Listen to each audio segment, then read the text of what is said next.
Hey everybody, it's me again and Axe with some car thoughts. I want to talk about what I really think there's a correlation between chronic blushing and flushing, stress hives, and needing validation from others. So I know I've been kind of unraveling this journey that I've been on recently with using my voice, speaking up, taking up space, feeling like or really kind of rewriting my story by replacing the story versus the truth. And the story is what your life has been, what your reality has been, or what you think it has been, because that's a whole different thing to explore in and of itself. What the patterns have been in your life. So everything leading up to this moment, or leading up to the point where you started flushing or blushing, was based off of a story, things that were actually happening in your life that taught your brain and your nervous system, when this happens, this happens. When this doesn't happen, this happens. If I don't do this, this happens. And as we look at what's your story versus what is your truth is rewriting that script to replay something new, to lay down new foundation in your mind, to they say, I believe it's like the neurons that fire together, wire together. So writing a new story, which would be, that is your truth. And for me, a lot of mine has been just wanting to be approved of, being liked. And I think a lot of that just comes from a survival skill of being young. And not that I grew up in an abusive home or anything, but just, as a kid, we're taking in information. And I think for me personally, it was be a good girl and behave well so that you are loved and cared for and validated. And so my good behavior wrote a story and taught my nervous system that if you are good, then people like you and you don't cause problems. And when you don't cause problems, you make people's life easier. Sorry, I feel like I've got a hair on my forehead. It's tickling me. And so that I took that into any authoritative type relationships. So whether that be with my parents, whether that be with school teachers, principals, doctors, and then into my work life, obviously in church as well, when I was back in my church days. And so anyway, I recently had some feedback come to me about, it was kind of like an evaluation on me. And somebody gave some feedback about me that just didn't feel very fair. And I was listening or reading the feedback, and it's when you seek validation already, it's difficult for you to hear something negative about yourself. It's just, you take it really personally. It is like, it's not just like something you hear and you process and you think about and maybe make changes, consider making changes. When you deal with some of those things, it's like to the bone, to the core of you. Sorry, I'm gonna find what's tickling my face. It's just to the core of you. So when you hear this type of feedback, it hits you on a neurological level. And in the past, I would normally get really, really worked up over it and upset about it, and just feeling so deeply just conflicted because of it, and have to kind of dig out of this hole. And so recently when that happened, I was really able to kind of take a step back and analyze it. I'm not gonna lie, it still feels wounding, but it felt wounding on the surface and not within, if that makes sense. It felt like I almost was like coming out of myself, out of my body, to try to understand. Uh-oh, buddy, you dropped it. To try to understand what the person was actually trying to say. And excuse me, and honestly, whether I believed it or not, because people can say things all day, but it doesn't mean that it's true to me. It might be true to them, but it's, sometimes there's more to a story. There's their perception. There's their own story. Somebody's calling me. There's their own story that leads up to them feeling a certain way and seeing the world a certain way. And sometimes you might be caught in the middle of whatever that is that they see and feel, and you can't rewrite that for them. You can't make them think differently. People are entitled to their thoughts and opinions, just like I might feel a certain way about someone hold please.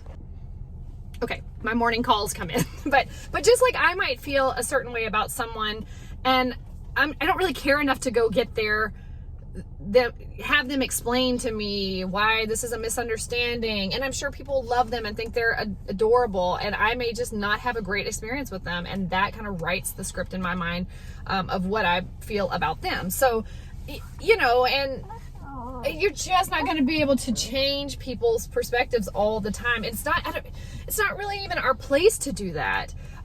I look at my sphere, and if I offend somebody in my sphere, in my family, in my close friends, and people that are in my ripples, like, you know, if you look at ripples, they go out, you have like your inner ripples, and then they just stream out. You're going to have these ripples throughout your life where you are connecting with people at the grocery store or at a doctor's office or somehow in passing. Those are on the outskirts. Or even when I write books and people don't love what I wrote, they read my book, but they didn't love it, and they leave feedback that they didn't love it.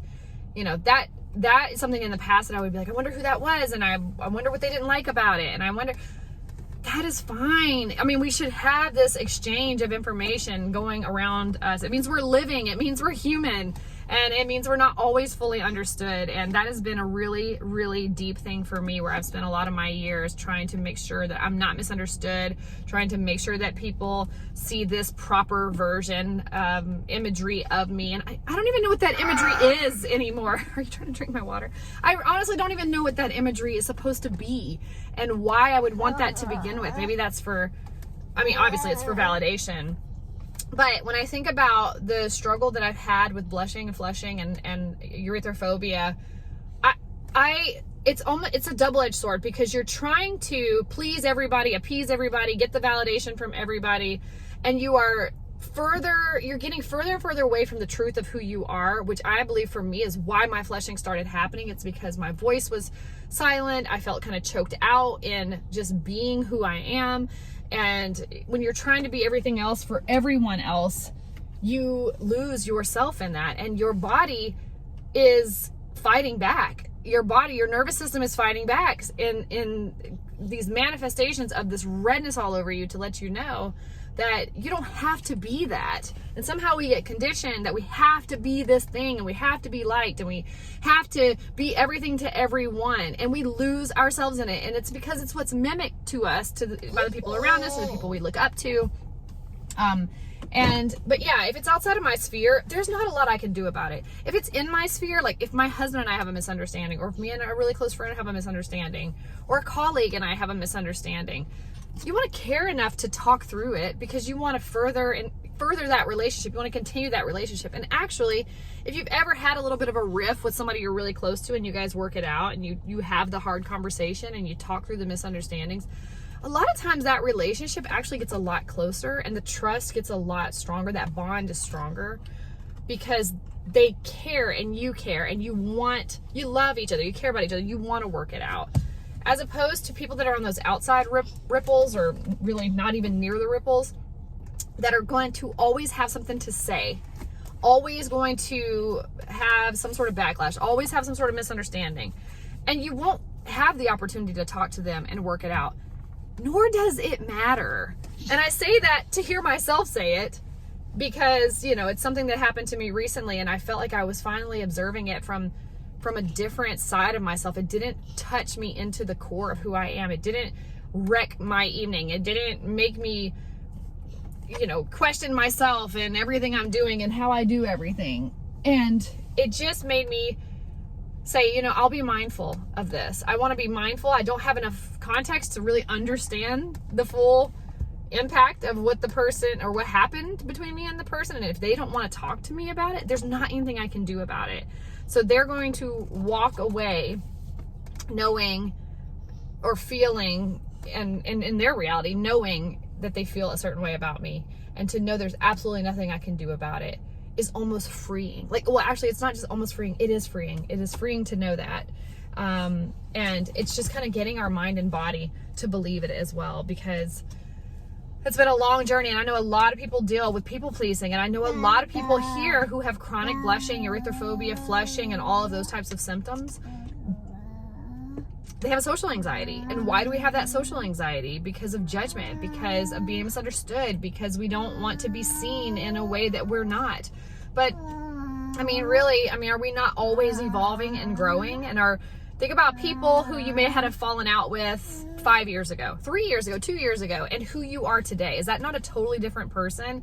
That if you met that person at this point in your life, maybe the relationship would last and be great and work out well. But it always works out, right? So the people that kind of get left behind, or you have to move on from, or they have to move on from you, it opens up space for new things and new people and new opportunities, and we learn from it. It's something that I've been telling my 9-year-old a lot recently, because he's like, I just feel like I'm always making bad decisions and getting in trouble. And I'm like, you're a human. We're all making bad decisions. We're all, stepping off the side a little bit, where we go a little too far. We have to pull ourselves back. That's just part of being human. You take that, you learn from it. Sometimes there's consequences. You serve your time, do your, pay in on your consequences, and you learn from that. And that's just part of being human. It's not because you're bad or making bad decisions. I mean, you're making bad decisions, but it's not because you're bad. It's not because you're messed up. It's not because there's no hope for you. And so I say all this to say, I'm really on my soapbox right now, because I do believe there's a correlation between wanting to be accepted and loved and not judged and blushing, because I'm seeing it in my own life. And the more I'm breaking through those barriers, the more I see that I am not flushing. And I went and saw a doctor yesterday to get a vaccine, and normally I would flush in that situation, because it's just uncomfortable, period, being at the doctor. And I've been practicing. You guys know, if you've been watching my videos, I've been practicing that I am taking up space. It's my insurance that's paying for this. It's, all the things. And just being able to sit there and not flush. And then also, I had to take my middle kid to the dentist. He has like extreme anxiety around dental stuff, and he's got some cavities. And I heard they were telling me they're going to have to sedate him in order to work on his mouth. And as a mom, that's like terrifying, because they tell you all these things about like what could go wrong. I mean, obviously any procedure, there's always like side effects, and you're looking at like risk versus benefit. Hey, buddy. And and I just felt extremely overwhelmed and anxious, because I didn't like my options. I didn't like that he has to get the teeth taken care of, or it's going to snowball into a way bigger issue. And if he does get them taken care of, he has to be sedated. So it's like, I don't like either one of these options, but we got to do something. And normally I would be so worked up, so flushed, so overwhelmed. And I felt like the tingles. And when I thought about like, what is my body telling me?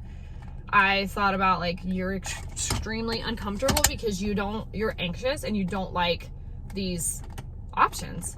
And honestly, you guys, if I would have flushed during that moment, I don't care, because that to me is like, you are anxious and uncomfortable and you don't like what they just told you, and that is going to make your heart rate increase. That's going to make your blood vessels dilate, all the things that make us flush. But I don't want to be flushing. I don't want to be having that sort of neurological and response with my sympathetic nervous system when somebody misunderstands me and doesn't like me. Because if you're going to be doing anything in your life, you're going to have critics. You're going to have people who get their feelings hurt. You're going to have people who look at you and just don't like you. You're going to have people that like wish harm upon you. And the only way to avoid that in life is to just go hide somewhere in a corner and just never come out. And I don't know, I've done that before in depression, and I don't know if you've ever done that before, but that is a miserable way to live, and that's not the answer either. So it's about finding that balance in between of not letting it stop you. So when it comes to, excuse me, when it comes to being yourself, first of all, what does that even mean? You just anchor to who you feel is speaking to you on the inside, and you use your common sense, and you use your growth, and you use like there's a lot of compasses around you to help you. Oh, we lost a shoe. To help you grow and know how to make the best choices. And sometimes we don't make the best one, and guess what? The doors open again, the opportunities come around again in a different way, maybe not the exact same one. But you're never going to just miss an opportunity. You're never going to just blow, like, oh man, I blew it. Maybe that particular situation, but it will come back around when you are putting positive, good vibes and energy out into the world. Ain't that right, Axe? Out into the world, and you are caring for others, and you are helping others, and you're also taking care of yourself, and you're spending time alone, and you're listening to your intuition. Good things are going to come out of that, and some people just ain't gonna like it. And so that is my little chat with you this morning about just some fresh thoughts around how I saw the difference in myself, that it was on the surface this time, I guess that, you know, it wasn't even, I don't really feel like it was constructive feedback. Oh gosh, excuse you, you big burpee. That I don't really feel like it was necessarily constructive feedback because it had no context to it. So it left me wondering, like, what does this even mean? Or what happened? Or when did this happen? Or how was that said? Or what? So I can't do anything about it. And I sat there and I just sat with the feelings, and I was telling my husband, I'm like, I really invite that in, because the more we get exposure to something we don't like, the more our nervous system settles, the better we can navigate that. And I don't really get a ton of negative feedback, I guess a lot. And I mean, which I'm not upset about that. I don't love it. But to get it is to practice how to move through it. And to get it is to let your nervous system create another situation inside of your body besides lock up and flush and react to this, or cry and really get your view distorted for days on end.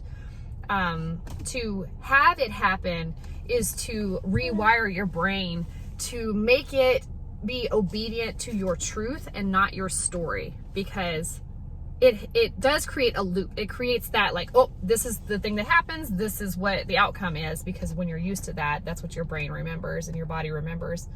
But you can take that information and go, no, we're taking it this way to make it match my truth this time. I heard somebody say one time, when it comes to rewiring your brain, and I've never forgotten this visual, she said that she used to have suicidal thoughts, and she would think all the time, I want to die, I want to die, I want to die, I want to die. And that was the brain loop in her brain constantly. And she said she looked at it as if there was snow falling, and the snow was thick. And so there's a road there in your brain, that little path. There's paths all in your brain. And if it's covered in snow, the one that you repeat over and over again, I want to die, I want to die, I want to die, is the one that you are plowing constantly. So that part, so there's snow everywhere, but that path is open because you plow it constantly by saying the same thing over and over again. And she said she started with saying, like, I want to die, I want to die, I want to die. And then she said, no, I don't want to die. And so with that, she started paving a new path, but there's a ton of snow sitting on it. So one time doesn't do it. So the next time, I want to die, no, I don't want to die, I want to live. She's plowing a new path. And then over time, when her brain would spin her through that path and through that loop, she would keep telling herself her truth, which is, I don't want to die, I want to live, I have a lot to live for. I'm allowed to take up space. Whatever it is for us, I am more than redness. And you're paving this new path. And it feels like it will never happen because there's so many layers of snow on top. But if you plow for long, growling, if you plow for long enough and hard enough and over time, the snow is falling on the old path of I want to die. And you are now plowing this new path of, no, I want to live. I am more than redness. I am this, I am that. Like all these truths about yourself, that eventually you have a new path that is clear and you're plowing every day.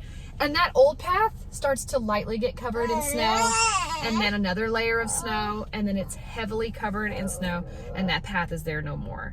And that visual set me free. I probably heard that maybe 8 years ago, and it really let me know that I could rewire my brain. And so I say all that to say that when it comes to blushing and flushing, I do think there's a huge element of exposure and environment that's important.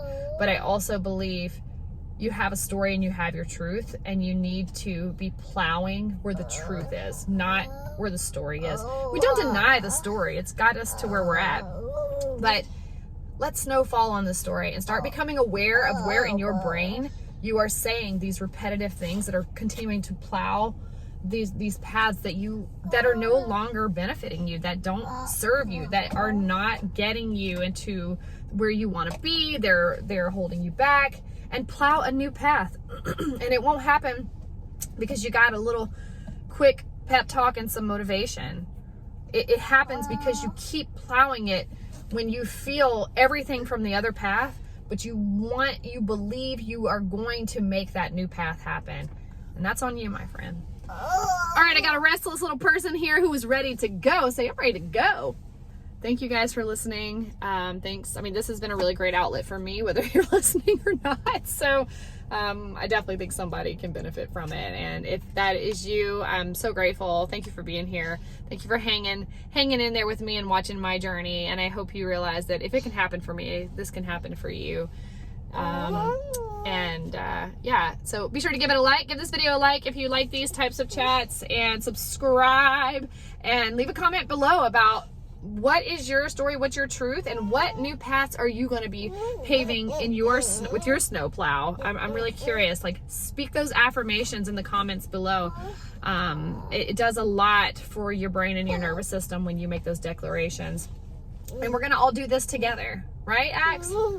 Yeah. All right, we're done. Say bye-bye. Bye-bye. Bye-bye. Bye. Bye, you guys.